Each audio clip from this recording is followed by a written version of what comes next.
Hello बच्चों, मैं दीपिका राजस्थान सरकार और वेदांता के CSR इनिशिएटिव ई कक्षा में आपका स्वागत करती हूँ, जिसके टेक्निकल पार्टनर है मिशन ज्ञान। बच्चों, हम पढ़ रहे हैं कक्षा 10 का विज्ञान विषय का अध्याय 2 अम्ल, क्षारक और लवण।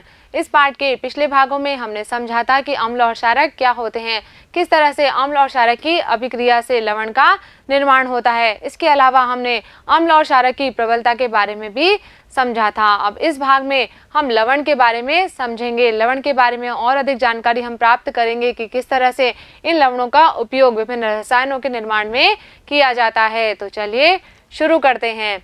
बच्चों, आप सभी इतना तो जानते हैं कि लवण का निर्माण किससे होता है। जब हम अम्ल और क्षारक को परस्पर मिलाते हैं तो उदासीनीकरण की अभिक्रिया के द्वारा लवण और जल का निर्माण होता है। अब यहाँ पर देखिए, यदि हमने जो अम्ल और क्षारक लिए हैं ये दोनों ही कैसे हैं, प्रबल हैं, तो जिस लवण का निर्माण होगा वो कैसा होगा, उदासीन प्रकृति का होगा। इसकी pH का मान कितना होगा, 7 होगा, क्योंकि हमने क्या लिया है, प्रबल अम्ल और प्रबल क्षारक लिए हैं। तो दोनों ही क्या करेंगे, एक दूसरे के प्रभाव को समाप्त कर देंगे और जो लवण बनेगा वो कैसा होगा, उदासीन होगा। अब यदि मान लीजिए हमने प्रबल अम्ल लिया है और दुर्बल क्षारक लिया है, तो जिस लवण का निर्माण होगा वो कैसा होगा, अम्लीय प्रकृति का होगा और इसकी pH का मान 7 से कम होगा, क्योंकि यहाँ पर अम्ल जो है वो अपना प्रभाव दर्शाता है। और यदि हमने प्रबल क्षारक और दुर्बल अम्ल लिया है तो जो लवण बनेगा वो कैसा होगा, क्षारकीय प्रकृति का होगा और इसकी pH का मान 7 से अधिक होगा। अब जब हम लवण की बात कर रहे हैं तो सबसे पहले सबसे महत्वपूर्ण लवण के बारे में बात करेंगे। कौन सा है, साधारण नमक यानी कि सोडियम क्लोराइड। और ये सोडियम क्लोराइड किससे बनता है, हाइड्रोक्लोरिक अम्ल और सोडियम हाइड्रोक्साइड के विलयन की जब अभिक्रिया करवाई जाती है तो जो लवण बनता है वो क्या होता है, साधारण नमक यानी कि सोडियम क्लोराइड होता है। और इसका उपयोग हम अपने भोजन में, दैनिक जीवन में भी करते हैं। और इसकी प्रकृति कैसी होगी, उदासीन होगी, क्योंकि हमने जो अम्ल और क्षारक लिए हैं वो कैसे हैं, ये प्रबल अम्ल है और ये प्रबल क्षारक है। तो अभी अभी हमने समझा था कि जब हम प्रबल अम्ल और प्रबल क्षारक की क्रिया करवाएंगे तो जो इस लवण का निर्माण होगा वो कैसा होगा, उदासीन प्रकृति का होगा। इसके अलावा जो समुद्र का जल है उसमें भी अनेक प्रकार के लवण घुले हुए होते हैं। तो इन लवणों से सोडियम क्लोराइड को पृथक कर लिया जाता है और कई भागों में क्या होता है, ठोस लवण का निक्षेप होता है। तो बड़े आकार के जो क्रिस्टल होते हैं ये अपद्रव्यों के कारण, अशुद्धियों के कारण भूरे रंग के दिखाई देते हैं। इसे क्या कहते हैं, हम खनिज नमक कहते हैं। तो इससे भी क्या किया जाता है, साधारण नमक को पृथक कर लिया जाता है। अब इस सोडियम क्लोराइड यानी कि साधारण नमक का उपयोग अनेक रसायनों के निर्माण में कच्चे पदार्थ के रूप में किया जाता है। कौन कौन से पदार्थ हैं, जैसे कि सोडियम हाइड्रोक्साइड है, बेकिंग सोडा है, वाशिंग सोडा है, विरंजक चूर्ण है, इनका उपयोग हम अपने दैनिक जीवन में करते हैं। तो इनके निर्माण में जो साधारण नमक है वो एक महत्वपूर्ण कच्चे पदार्थ के रूप में उपयोग में लिया जाता है। किस तरह से साधारण नमक के द्वारा इन रसायनों का निर्माण किया जाता है उसको समझेंगे। तो उसमें सबसे पहले हम लेते हैं सोडियम हाइड्रोक्साइड के बारे में। सोडियम हाइड्रोक्साइड का रासायनिक सूत्र क्या हो जाएगा, NaOH। क्या है ये, क्षारक है।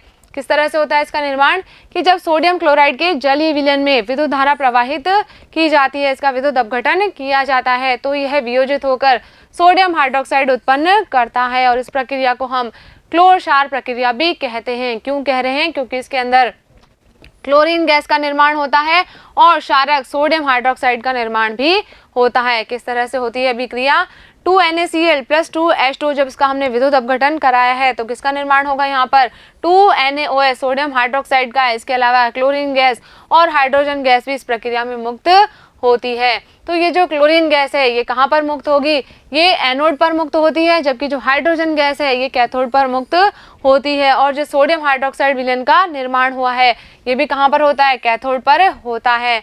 चित्र के माध्यम से समझते हैं हमने क्या बनाया है, यहाँ पर ये एनोड लगाया है और ये कैथोड लगाया है और यहाँ पर हमने क्या ले लिया है, नमक का जलीय विलयन ले लिया है। इसमें जब हमने विद्युत धारा प्रवाहित की है तो एनोड कैसा है, धनात्मक है। तो जो ऋणात्मक आयन होंगे वो किस ओर आकर्षित होंगे, एनोड की ओर आकर्षित होंगे, और जो धनात्मक आयन है वो किस ओर जाएंगे, कैथोड की ओर जाएंगे।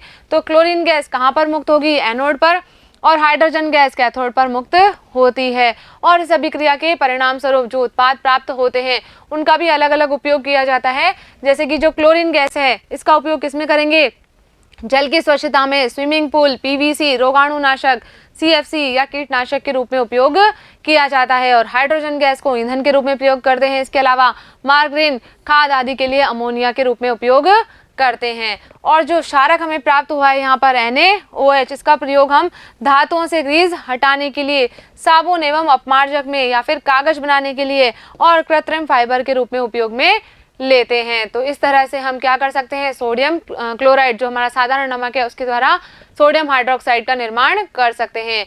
आगे देखते हैं, अगला रसायन है हमारे पास में विरंजक चूर्ण। इसका सूत्र क्या होता है, CaOCl2। तो इसका निर्माण भी हम किस तरह से करेंगे, सोडियम क्लोराइड के उपयोग के द्वारा करेंगे। अभी हमने देखा था कि जब हमने क्या किया, जलीय सोडियम क्लोराइड के अंदर विद्युत अपघटन किया तो कौन सी गैस का निर्माण हुआ था, क्लोरीन गैस का निर्माण यहाँ पर हुआ था। और इसी क्लोरीन गैस का उपयोग हम किस में करेंगे, विरंजक चूर्ण के निर्माण में करेंगे। किस तरह से करते हैं, जब शुष्क बुझा हुआ चूना CaOH2 कैल्शियम हाइड्रोक्साइड के ऊपर हम क्लोरीन की क्रिया करवाते हैं तो किसका निर्माण होता है, विरंजक चूर्ण का निर्माण यहाँ पर होता है। किस तरह से होती है अभिक्रिया, CaOH2 एक क्लोरीन के साथ में मिलकर किसका निर्माण करता है, CaOCl2 विरंजक चूर्ण का निर्माण करता है और जल का निर्माण भी यहाँ पर होता है। अब इस विरंजक चूर्ण के क्या क्या उपयोग होते हैं उसको समझेंगे। तो विरंजक चूर्ण का वस्त्र उद्योग में सूती एवं लिनन के विरंजन के लिए या फिर कागज की फैक्ट्रियों में लकड़ी के मज्जा के लिए या फिर लॉन्ड्री में साफ कपड़ों के विरंजन के लिए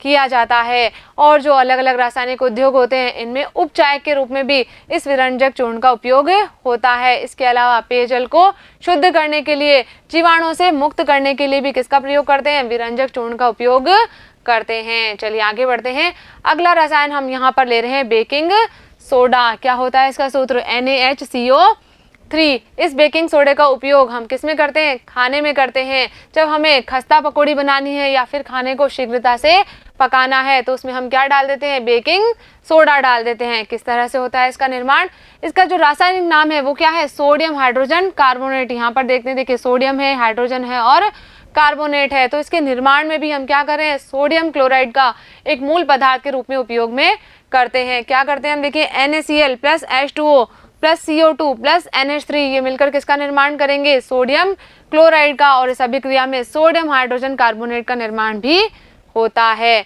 ये जो सोडियम हाइड्रोजन कार्बोनेट है ये क्या है, ये एक दुर्बल असंक्षारक क्षारीय लवण होता है। और जब हम खाना पका रहे हैं तो क्या होगा, गर्म होगा। और उस समय किस प्रकार से अभिक्रिया होती है, देखिए 2NaCO3 जब इसको हम गर्म कर रहे हैं तो सोडियम कार्बोनेट का निर्माण होगा, जल का निर्माण होगा और कार्बन डाइऑक्साइड गैस का निर्माण यहाँ पर होता है। अब देखते हैं हम इस बेकिंग सोडा के अलग अलग उपयोग। तो इसका उपयोग यदि हम देखें तो हमने क्या किया, बेकिंग पाउडर बनाने के लिए इस बेकिंग सोडा को प्रयोग में लिया। बेकिंग पाउडर क्या है, बेकिंग सोडा एवं टार्टरिक अम्ल जैसा एक मंद खाद्य अम्ल का मिश्रण होता है। और जब इस बेकिंग पाउडर को गर्म करते हैं या जल में मिलाते हैं तो अभिक्रिया कुछ इस प्रकार की होती है। NaCO3 प्लस क्या है यहाँ पर, H प्लस जो किसी अम्ल से प्राप्त हुए हैं और किसका निर्माण हो जाएगा, कार्बन डाइऑक्साइड गैस का, जल का और जो भी अम्ल हमने लिया है इसके सोडियम लवण का निर्माण होता है। तो यहाँ पर देखिए क्या बन रही है, कार्बन डाइऑक्साइड गैस उत्पन्न हो रही है। और ये कार्बन डाइऑक्साइड गैस ही क्या करेगी, पाव रोटी या केक में खमीर उत्पन्न करेगी, उसमें फुलाव या उभार उत्पन्न करेगी। और इसी के कारण जो हमारी खाद्य सामग्री है, केक आदि हैं, वो कैसे हो जाते हैं, मुलायम और स्पंजी हो जाते हैं। अगला प्रयोग देखते हैं इसका हम, कि जो बेकिंग सोडा है यानी कि सोडियम हाइड्रोजन कार्बोनेट है, इसका उपयोग एंटासिड के रूप में किया जाता है। हमने पढ़ा था कि जब उदर में HCl की मात्रा अधिक हो जाती है, अति अम्लता हो जाती है तो पेट में दर्द और जलन हमें अनुभव होती है। तो हम किसका उपयोग करते हैं, क्षारक का उपयोग करते हैं। ये कैसा है, क्षारकीय है और इसलिए क्या करेगा, अम्ल की अधिकता को उदासीन कर देगा और हमें दर्द और जलन से राहत दिलाता है। इसके अलावा इसका उपयोग सोडा अम्ल अग्निशामक में भी किया जाता है, आग बुझाने के अंदर भी इसका उपयोग किया जाता है। चलिए आगे बढ़ते हैं। अब अगला रसायन हम ले रहे हैं धोने का सोडा।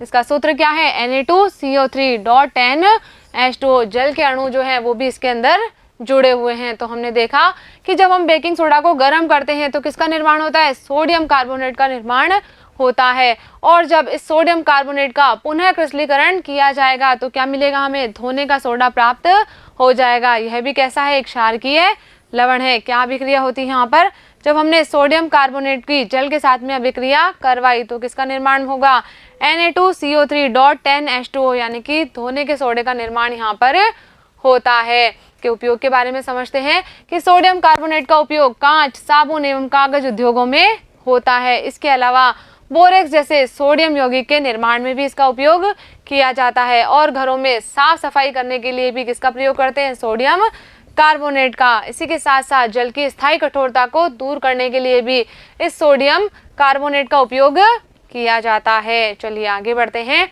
अब आगे हम बात कर रहे हैं कि क्या लवण के जो क्रिस्टल हैं ये वास्तव में शुष्क होते हैं या नहीं होते हैं। एक क्रियाकलाप के माध्यम से हम इसको समझेंगे। क्या करना है, हमें कॉपर सल्फेट के कुछ क्रिस्टल लेने हैं। इन्हें शुष्क क्वथन नली में लेकर हम क्या करेंगे, गर्म करेंगे। इस तरह से हमने क्या करा है, बर्नर की सहायता से हम इस क्वथन नली को गर्म करें। इसमें हमने क्या लिए हैं, कॉपर सल्फेट के क्रिस्टल लिए हैं। तो जब हम इसे गर्म करेंगे तो क्या देखेंगे हम कि जो कॉपर सल्फेट के क्रिस्टल हैं इनका रंग बदल जाता है और क्वथन नली की जो भीतरी सतह है उस पर हमें जल की कुछ बूंदें दिखाई देती है। और जब हमने इसे गर्म कर दिया है और वापस हम क्या करेंगे, इसके अंदर जल की 2-3 बूंदें डालेंगे तो हम देखेंगे कि कॉपर सल्फेट के जो क्रिस्टल है उनका नीला रंग वापस आ जाता है। ऐसा क्यों हो रहा है, ये हो रहा है इनमें उपस्थित क्रिस्टलन के जल के कारण। तो जो शुष्क दिखने वाले कॉपर सल्फेट के क्रिस्टल होते हैं इनमें क्रिस्टलन का जल होता है। जब हम इस क्रिस्टल को गर्म करते हैं तो ये जल क्या होगा, हट जाएगा और लवण का रंग कैसा हो जाता है, श्वेत हो जाता है। जब हमने वापस से क्या किया था, इसमें जल की कुछ बूंदें डाली थी तो क्या होगा, क्रिस्टल का नीला रंग वापस आ जाता है। किसके कारण हो रहा है, ये क्रिस्टलन के जल के कारण हो रहा है। क्या होता है क्रिस्टलन का जल कि लवण के एक सूत्र इकाई में जल के निश्चित अणुओं की संख्या को ही क्या कहते हैं, क्रिस्टलन का जल कहते हैं।